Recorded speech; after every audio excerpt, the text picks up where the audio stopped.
ว่ามันสูงตัดยากอยู่ตรงนี้โอ้ท่านผู้ชมทีนี้เขามาตัดตอเนาะเนี่ยไอ้บ้าเราเห็นตออันตอนี่มาตัดกันเลยครับว่ากันไงไปลงชมเลยเสียดายเนาะ9 ตันตัวนี้10 ตันตัวนี้10 ตันคน11อ่ะนี่เลยท่านผู้ชมเห็นบ่อนี่ท่านผู้ชมหอมแมงอย่างนี้ทางบ้านท่านผู้ชมหอมแมงอย่างนี้ตัด2 คนถ่ายแล้ว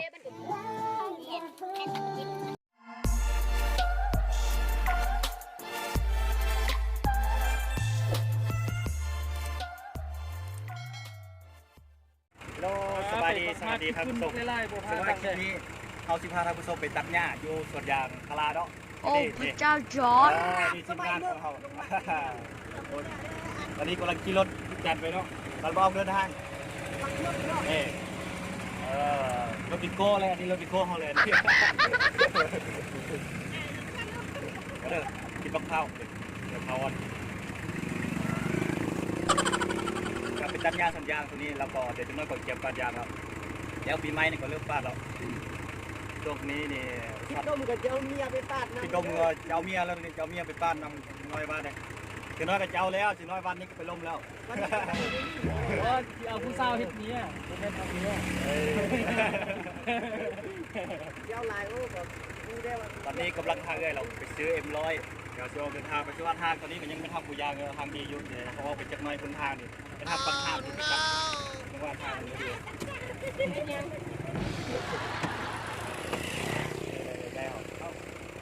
ไประวังเดินทางเลยก็นี่เลยท่านผู้ชมตอนนี้ก็มาฮอดเครื่องทางกันแล้วที่นี่กำลังกำลังกินM100เพิ่มพลังก่อนอันนี้ก็มาฮอดวัดนาโฮมกันแล้วท่านผู้ชมเนี่ยเห็นบอกข้างหลังเป็นวัดยุทธเทิงหินเทิงผายุทธเทิงดอยบอกว่าเคยมาถ่ายคลิปเที่ยวนึงเลยมาฮอดเครื่องทางเดียวตั้งไกลเติมประมาณ10 ลักไปกิโลเลยเขาขี่รถไปนี่เลยดีเป็นรถที่เขาไปตอนนี้กำลังท่าไอ้เราก็เจมานั้นมาหั่นจัดเปลี่ยนนิดว่าเรายืมมาแล้วจะทำอะไรส้มกันไอ้เห็นบอกครับส้มข้างหลังมันจะเป็นวัดเทิงดอยใช่ป่ะว่าหลายคนบอกกันมาลินจะเป็นวัดที่ว่าเจ้าอยู่เป็นท่าที่ว่าศักดิ์สิทธิ์ที่ได้ทำส้มเจ้ามากมาเรื่องหมอเบิ้งอย่างนี้คนนั้นเห็นบอกท่านส้มเห็นบอกที่ทิ้งเถอะเดี๋ยวเขาชี้ท่าก็เจอได้แล้วเขาชี้ไปสัญญาณเลยเนาะที่กำลังโอเคทางจะให้ทำผู้ชมเบิ้งว่าจากใช้ชีวิตของเขาในเขตบ้านนอกบรรดาเนี่ยเป็นจังไรทำโซก็มาเบิ้งมาดูด้วยกันเด้อคิดยังไงหันครับคิดยังโอ้เขารับนอนเดี๋ยวโอ้คิดM100สิ่งน้อยนี่300ละตีมันเป็นM100ตีM300แล้วเนาะ100 เดียวบ่กายโอ้300ยังM300แล้วเอา100แล้วก็M100 2 ปองผู้สาวก็100บ่กับประมาณนั้น300ซื้อ130จันเปียกนี่ท่านผู้ชมครับวันนี้เรามากินM100กับน้ำกรังน้ำอมกรังครับยังน้ำอมกรังเป็นดูดอยู่ยันมันคือน้ำก้อนกันดูดอยู่มันคือน้ำก้อนครับน้ำก้อนครับภาษาที่บ้านผมเขาเรียกว่าอมกรังครับนี่คืออมกรังถ้าคุณไม่เคยกินคุณมากินเลยนะครับอร่อยมากเบิ้งได้อ่ะโอ้ปี1 แก้วเอาอยู่ไซนี่วันนี้ให้เป็นตัวแทนนะวันนี้เอาอันนี้แม็ก1,000 กีบดิปลา1,000 กีบต่อคนหนึ่งคือกับซื้อคนละ1,000 กีบตัวนี้ก็น่าจะได้กันเดี๋ยวเก็บกันนี่เลยท่านผู้ชมกินM100เก็บซัดM100ได้เขาไว้ได้เก็บซัดM100ได้เขาไว้ได้วะประกัน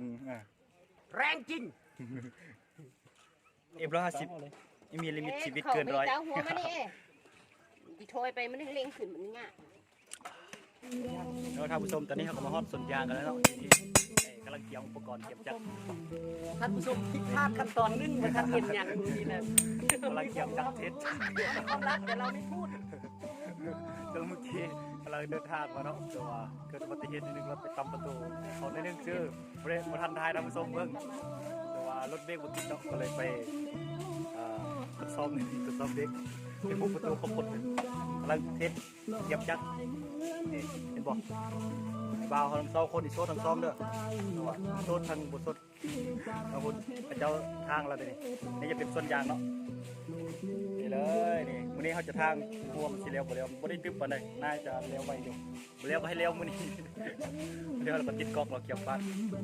จะมาเดินทางมาก่อนไอ้ยังได้สัญญาณเดี๋ยวเขาสิไปเริ่มตัดหญ้าเริ่มไปทางซอยเลยพระเจ้าก่อนเนาะไปซอยเลยพระเจ้าแล้วก็เดี๋ยวเปลี่ยนกันตัดหญ้าไอ้ที่เอาโบทานเลยตัดก็เปลี่ยนเอาผ้าถางเดี๋ยวทางผู้ชมนี่ทางพากันเริ่มทางเลยเขาจะพากันทางแล้วคนเดี๋ยวมาได้มาซอยกันทางหญ้าแน่ไม่ใช่กับน้ำโคเซียลางนึงอยู่เลย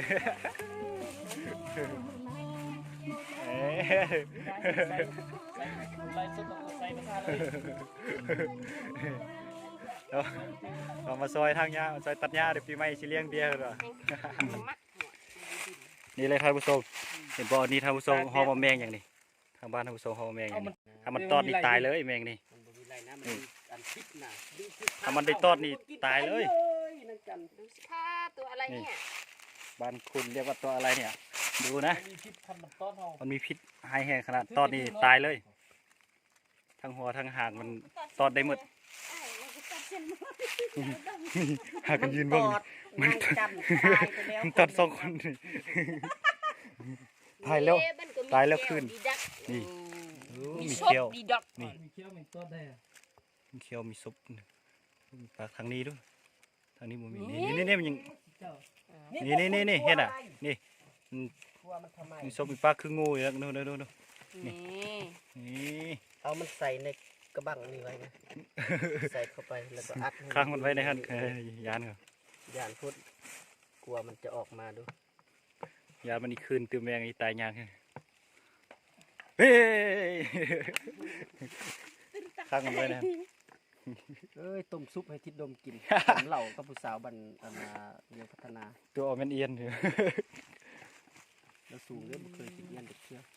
ค้างมันไว้ในหันยัน ตัดไว้กันนี่ไง หายกัน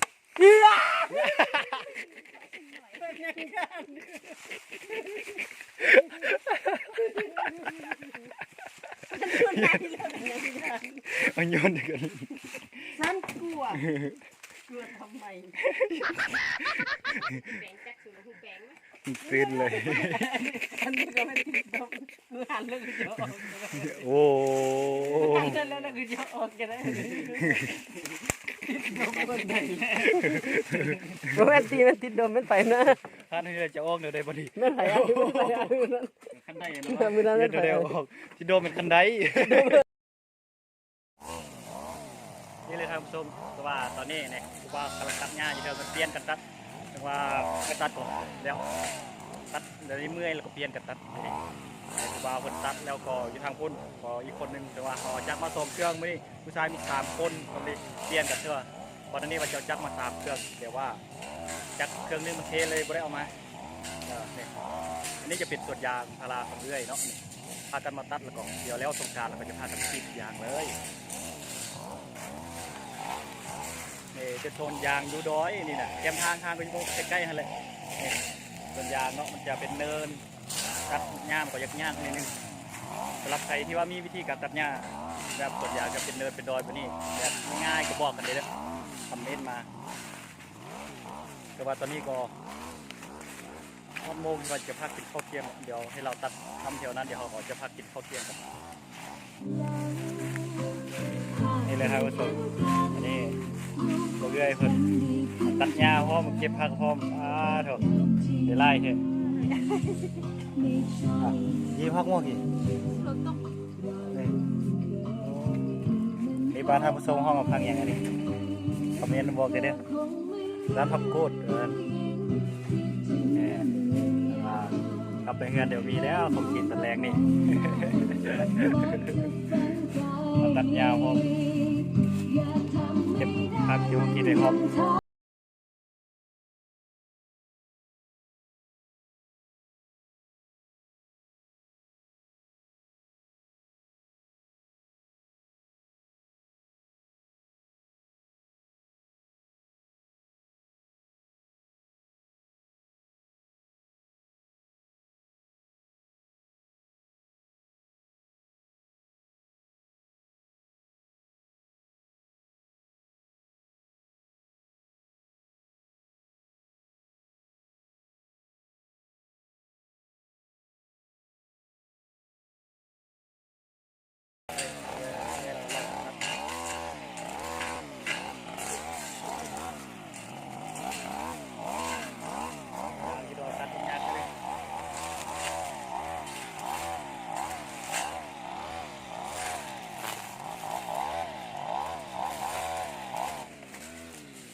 วันสูงตัดยากอยู่ครับนี่เลยเอาตัดที่นี่มันสูงนี่ ข้าวพริกขนาดน้ำมันนี่เหรอพริกน้ำมันนี่เหรอพกกระติบ จัดนี่ก็บดีจัดนี่ก็มันซึมตลอด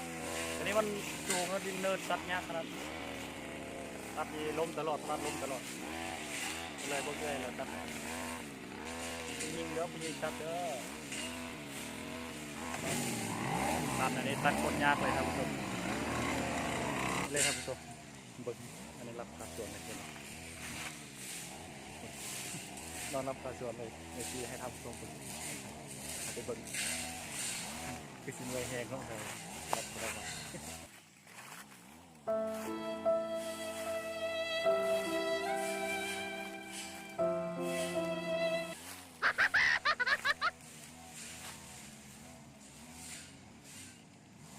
เธอรับดีแท้ Nope. Nope. Nope. ระวังมดไตของงูเด้อ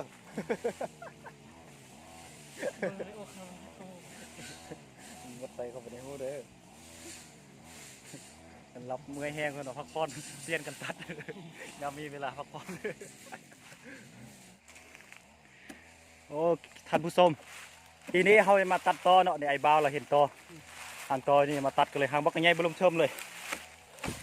แม่มันไรนี่ไปละ แม่มันนี่หมาแล้วแม่มันยัน แม่มันยันทิดดมแม่มันนี่หมาแล้วมาเด้อต่อ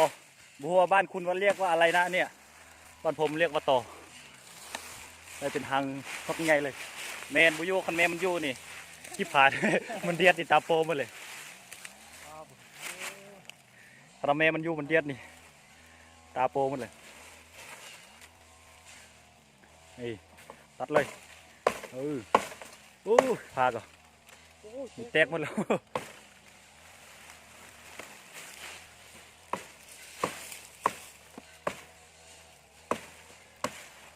ไอ้แล้วขาดแล้วทีนี้เป็นซันเลยบ้านี้เอาไปโซ่เลยหอยกันพี่โอ้ย แตกออกแล้ว อันนี้โอ้คักอ่ะ โอ้ดีละออกครับแตกออกบ้านท่านผู้ชมเรียกว่าอะไรนะเนี่ย ของแท้นี่นะ เห็ดมวก หางบักใหญ่คันมีแม่มีลูกหมดเสียดายไอ้หางเก่าแล้วนี่มันบ่มีลูกมาแล้วเอาขึ้นมาซอยกันจับแม่คันเสียวน่ะ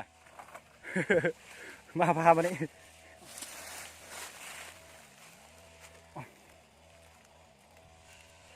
อาจับใส่เนาะ โอ้แบกไปเลย โอ้คัก แรงต่อกลับพร้อมเลยวันนี้ ของแท้